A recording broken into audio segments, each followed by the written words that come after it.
Okay, kind of recapping Friday night, starting with appreciation fans, really student section. Thought it had some good energy on a Friday night at 8 o'clock, so I appreciate all of that, all of those that came out, especially our students. Recapping the film, a lot to digest, but in general, kind of what we felt. First half, a lot to like offensively, third down rate, doing a good job in the red zone, defense getting a couple of stops, and so was pleased with how the thing started. Obviously got into the third quarter and was not. And really all three phases. Defensively, gave up a couple of long scoring drives, could have had chances to get off the field in the third quarter, didn't get that done. Offensively, didn't move it to be able to counteract and separate more on the scoreboard, but was pleased in the fourth quarter to continue the resolve, finding a way, defensively holding up, and then, closing the thing out. So found a way to win a game, which was big because it sets up for a big game this Saturday against a good opponent. I think Rutgers is good. You look on this tape, physical, well-coached, disciplined team, experienced quarterback, but one of the best running backs we will play all season. This guy is good, and that starts with a good offensive line in front of him. So a real challenge, but excited to celebrate senior class, last home game and all of that, and we've got a lot to play for. So I know these guys are excited to put in some work this week and take on the challenge on Saturday. Hey, Jonathan, on your right over here. I was wondering if you have an update on Jack and if you expect him to be able to play on Saturday. Jack, like I said, after good spirits, he was in the team meeting yesterday. You wouldn't notice anything watching him move around. He's going to continue to get a couple more evaluations, but currently all of the thorough evaluation that he has gotten, he's cleared that. So that'll be determined toward the end of the week if he's available. And then as far as you guys are concerned, you talking about bowl eligibility before, you always said, well, we got to take care of one at a time. But is it now something that you bring front and center to the team and kind of just as a topic to address? Yeah, we'll talk about, again, this is an important game for multiple reasons, right? Our last home game for some of our seniors, the opportunity to keep this group together for, call it another month, is if you can have success this Saturday. So all of that should add to their motivation. Still goes back to the approach this week of getting ready and knowing we're going to have to earn it. You got to earn wins, earn the opportunity to go to bowls against a challenging opponent in Rutgers. Jonathan over here in the middle. After the game, when Aiden was asked about Jack's injury, he took a lot of ownership for the ball he threw, and I think he even called it like a kill shot ball. And I'm curious, do you think he's being fair to himself as the quarterback? Again, I appreciate he's looking out for his teammates, and at that position you want to do that. But this is a bang play. They're in a 3-deep scheme where that post safety is you're trying to get him work one way, so you can kind of thread that in there down the seam. And the safety made a good play on the ball. It was a good hit. It wasn't targeting in any way, and those things you don't want them to happen a bunch, but it's a physical game, and that's what took place. To follow up on that, do you think that's maybe a sign of Aiden's leadership, the fact that he immediately puts his hand up and says, hey, that's on me, and yeah, a pretty bad situation? Going back to it, he cares about his teammates and he's been a great teammate leader throughout the year. Wondering about the run game. Early in the game, you were getting K-Ron some good touches, and just kind of where that's at, and the ability to kind of use Nate in a different way in more of the passing game. That seems like that was a big emphasis, both him and K-Ron in the pass game. Yeah, I really think both those guys have really grown, improved in the pass game. I mean, Nate especially, I think about some of these tough catches he's come up with, and both of them can be weapons that way. And so we want to be multifaceted at that position, not just carrying it. We want to be able to throw it to them and get them in space where they can do some things with the ball in their hands. And then you throw in the protection side of where those guys got to be able to pick up blitzers and things. And both of them, I think, have really improved throughout the year in all three phases. Hi, Jonathan. You said at the outset of your comments, you talked about the appreciation for the fans and playing here at Spartan Stadium. And even at the beginning of the season, your first win, I think you talked about your appreciation. Now with quote-unquote everything hanging in the balance, you get to play at home against a solid team. Can you talk about the importance of home field advantage and having fans engaged and supporting the team right now? Yeah, home field advantage is huge, and the fans are a factor in that, the energy they bring, just the atmosphere that's created when you got a lot of people in the seats that are cheering on these guys. Again, these guys put a lot of work in this year. Some of these guys a long time around this place. understand it's holiday weekend and things, but really counting and would appreciate an awesome crowd this Saturday to say goodbye to these guys, and we're playing for postseason play. Hey, Jonathan, the third quarter scoring differential kind of sticks out when you look at it. Anything you can point to, things that you see or notice, like why things in the third quarter have gone that way? We took a look at that actually a couple weeks ago, because you're talking about the totality of the season, right? And we've looked at even adjusting some things at halftime, whether, from the communication side or getting them ready, pointed it out to the group. I think we've had only a couple of games where we've played better than the opponent in the third quarter. I've given our coaches a hard time, like what kind of halftime adjustments are we making here? So we have looked at it. Obviously, we did not have it solved last week either. I'm wondering for this week in particular, you're going against a quarterback in Kalagnanis that Joe has seen daily for 3 years up to this point. I guess wondering how much you rely on what he's seen and maybe some of the tendencies that maybe he gleaned in going against him.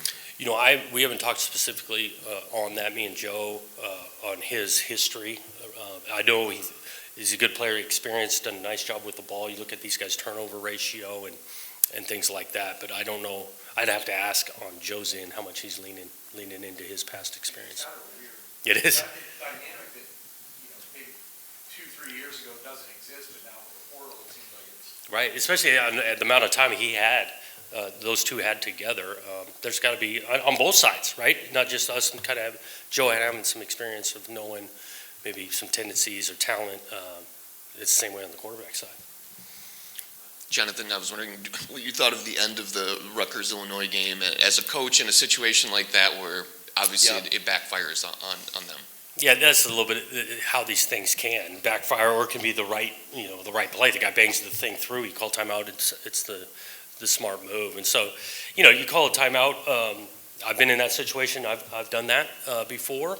Ultimately, it comes down to, Illinois made a huge play right after that, and that's why that's what we sign up for as players and coaches in this arena. You got to make some decisions and make some plays and live with the results. Coach, with at least one game left, I think it's safe to say you guys haven't played a complete game yet. How much of that is going to be an emphasis this week? Yeah, we're trying to play our best ball toward the end of the year. We try to get 60 minutes of, a complete game. Complete doesn't mean perfect. This is not going to be a game of perfect.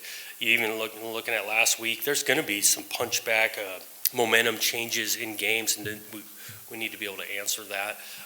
We want to play, effective, consistent, complete for 60 minutes, and if we can put that together, it gives us our best chance to win.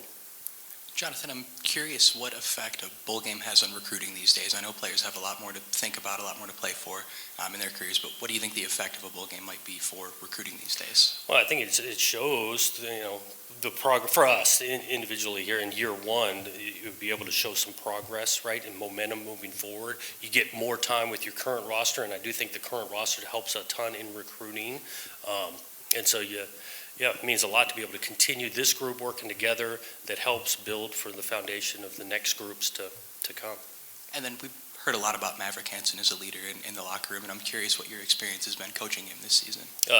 This place means a ton to him.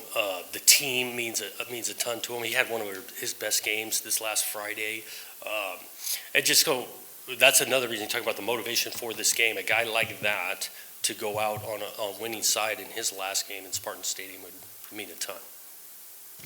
Hey, Jonathan, I was wondering with all the injuries, how the youth in the secondary, how you thought they performed with I think a trio of true freshmen out there playing significant snaps. Yep, as a group, those guys continue to battle, and it's a good thing that we are getting some real snaps with these young guys. I don't think the stage has been too big for them. They've been in the right spots. You didn't see a lot of just flat-out busts and coverage and things.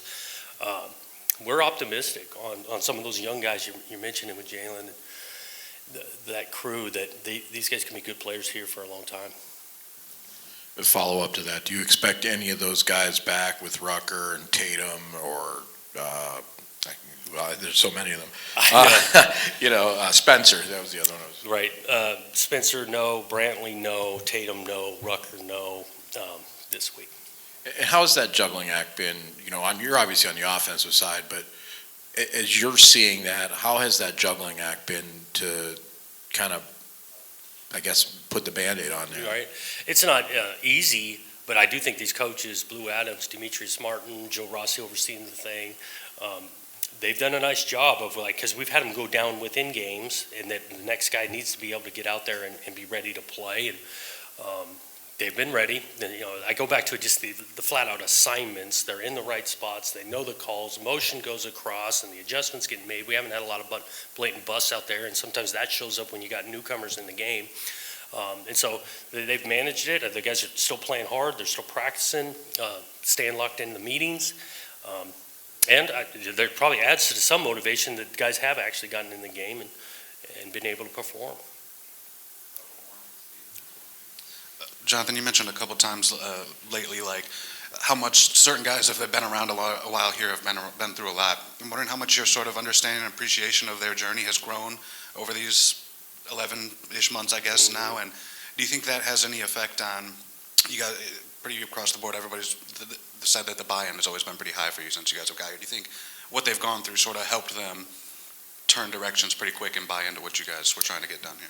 Yeah, I think it was important early on to kind of learn their stories of why they chose Michigan State, what their experience had been. And again, it hadn't been all negative. There's been some good stuff to it, but they had been through a lot. And so I got a lot of respect for the guys that have been around here, been through that, and them to help in being catalysts for this team moving this season, and ideally springboarding us forward. We'll look back on this group of being something that really helped us lay a foundation. Getting back to the freshman defensive backs, Denson and Thompson. Thompson started, and Denson both games came in and took some snaps also. Is that a deal where those two are competing, or do you want to kind of level out the snaps for durability reasons, or just switching those off and on? A little bit. Thompson, he got nicked a little bit in his ankle. We're hopeful he'll be back, and I mentioned that, and that's why Denson got in. Denson's been doing some stuff on special teams, and we feel confident with him out there. And then you throw Brinson in at corner some, so those three guys were.